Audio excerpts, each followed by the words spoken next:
August the 6th, 1945. The war in Europe was over. Germany lay in ruins, Hitler was dead, and most people thought the story had ended. But in the English countryside, behind a row of oak trees and a white stone wall, a different kind of battle was still being fought, one made of words, not weapons.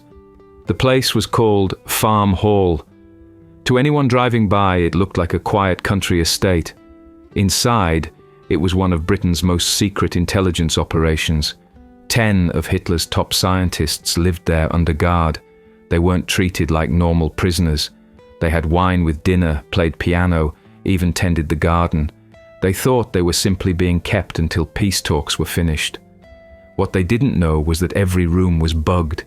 Hidden microphones in the lamps, in the fireplaces, even in the flower pots. British agents were listening to every joke, every argument, every whisper. The operation had a code name, Epsilon. For months, MI6 had been recording everything these men said, hoping to uncover how close Germany had come to building an atomic bomb. The scientists were legends. Werner Heisenberg, the father of quantum mechanics and head of Germany's nuclear program. Otto Hahn, who had discovered nuclear fission. Carl von Weizsäcker, Heisenberg's brilliant but politically loyal assistant. And a few high-ranking German generals who'd been captured with them. For weeks, life at Farm Hall was calm.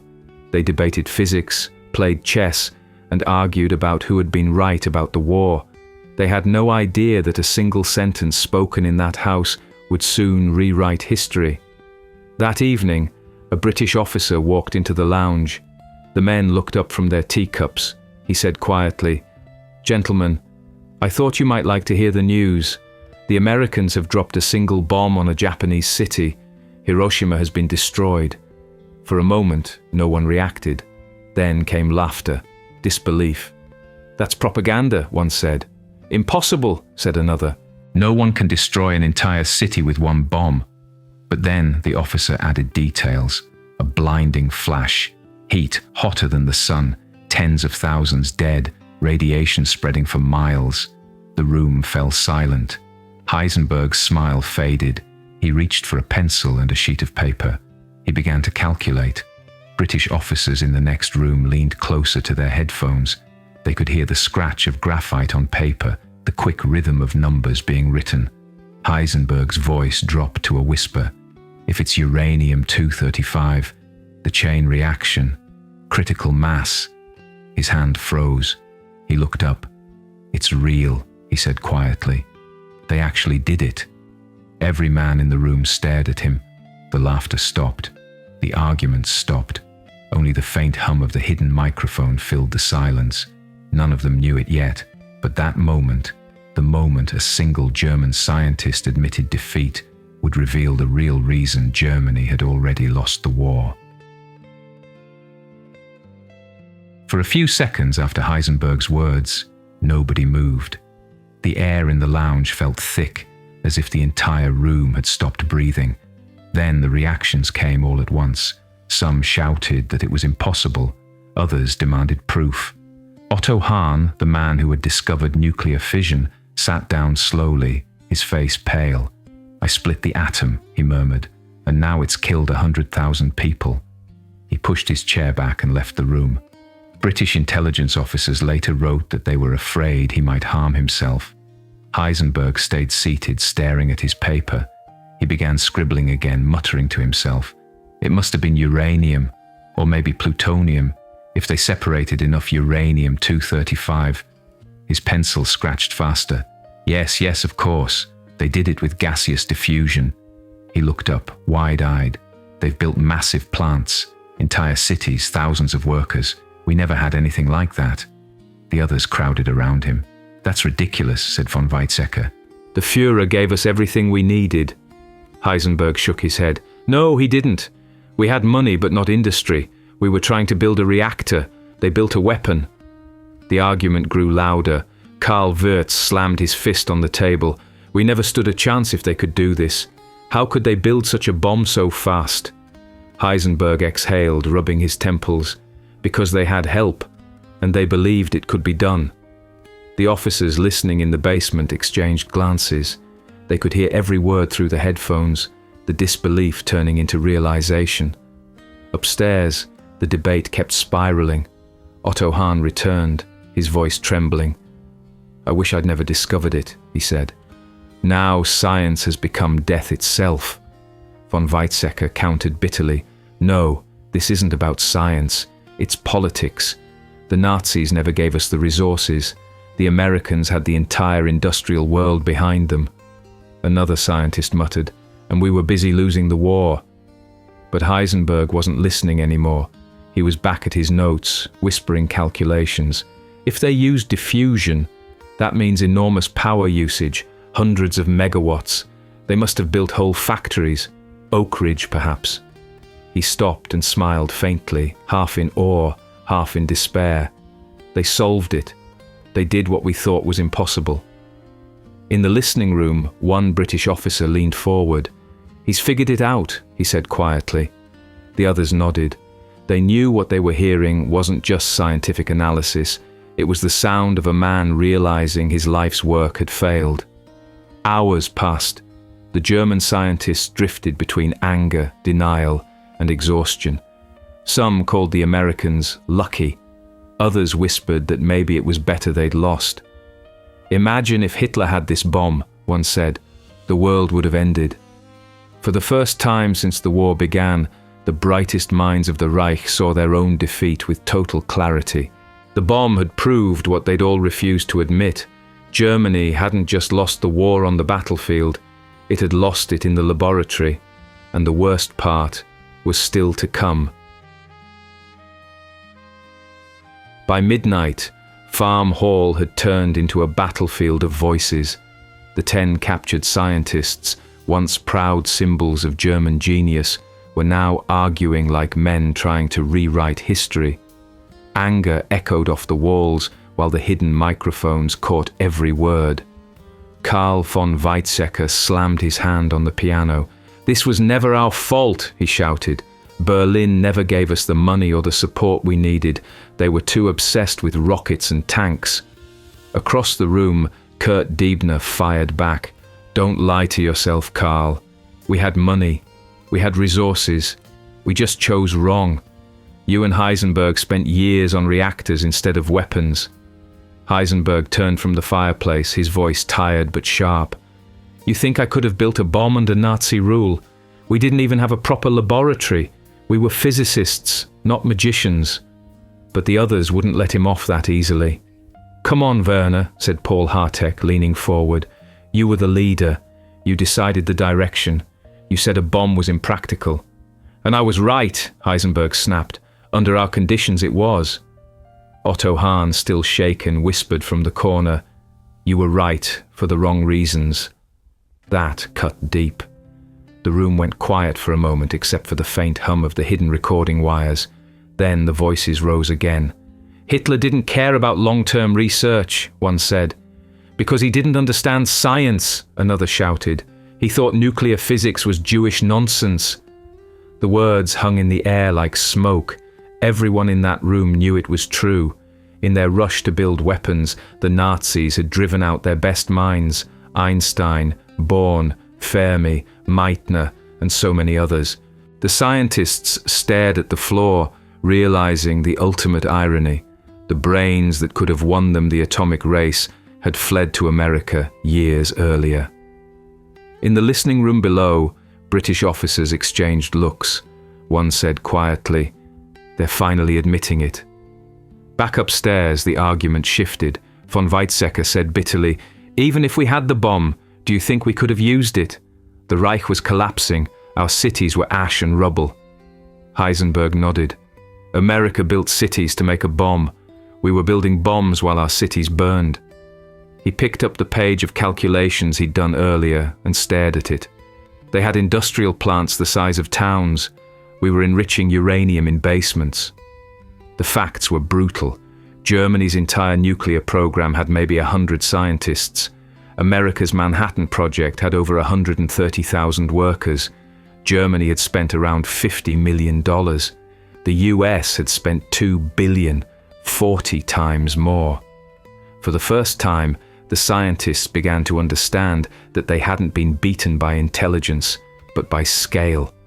The Americans hadn't been smarter, they'd been bigger, faster, freer. Heisenberg dropped the paper onto the table. "We never stood a chance," he said quietly. Nobody argued. Not this time. In the basement, the recording tape spun slowly, capturing the sound of silence, the sound of a defeated empire realizing it had lost not just a war, but its own future. But Farm Hall had one more voice left to speak, and what came next would change the entire meaning of that night. The argument upstairs had faded into exhausted silence. Papers lay scattered across the table. Cigarette smoke hung in the air. The scientists had talked themselves into circles until a calm, unfamiliar voice broke through. It came from the corner of the room. General Erich von Stein had been sitting there quietly, listening for hours. A tall man with the slow confidence of someone used to command. Now he straightened his uniform and said softly, "Gentlemen, you're all missing the point." The room turned toward him. "This isn't about who built the bomb," he continued. "It's about what the bomb means." He paused, letting the words settle. That single explosion didn't just end the war with Japan, it ended the old world entirely. Heisenberg frowned. "What do you mean?" Von Stein leaned forward. "You scientists are still thinking like soldiers, counting weapons, measuring power. But this bomb changes everything. There won't be tank battles or trenches anymore. Whoever owns this weapon doesn't need to fight. They just need to threaten." The men went quiet again. He looked around the table. "America now has more power than every empire in history combined. They control not just armies, but fear itself." The officers in the listening room downstairs froze. Even they hadn't thought about it that way. Von Stein's tone stayed calm, almost detached. "This weapon doesn't conquer nations, it paralyzes them. It turns courage into hesitation. The next war, if there is one, won't be fought with soldiers. It'll be fought with silence and fear." Heisenberg whispered, "Then it's the end of war." Von Stein gave a faint smile. "No, it's the beginning of something worse." He pointed toward Heisenberg's notes on the table. "You see those numbers? They're not just physics anymore, they're politics. Whoever can build 10 of these bombs rules the planet." The room stayed still. The scientists, men who'd once believed they could reshape the world through knowledge, now saw how small they really were. Von Stein continued, "Even if we had built it first, it wouldn't have mattered. Germany was surrounded, starved, divided. We were fighting on every front, crushed by our own arrogance. America had oceans to protect it, resources without limits, and mines we had driven away." Heisenberg looked down. "You're right. Even if we'd finished it, we couldn't have used it." The general nodded slowly. "Exactly.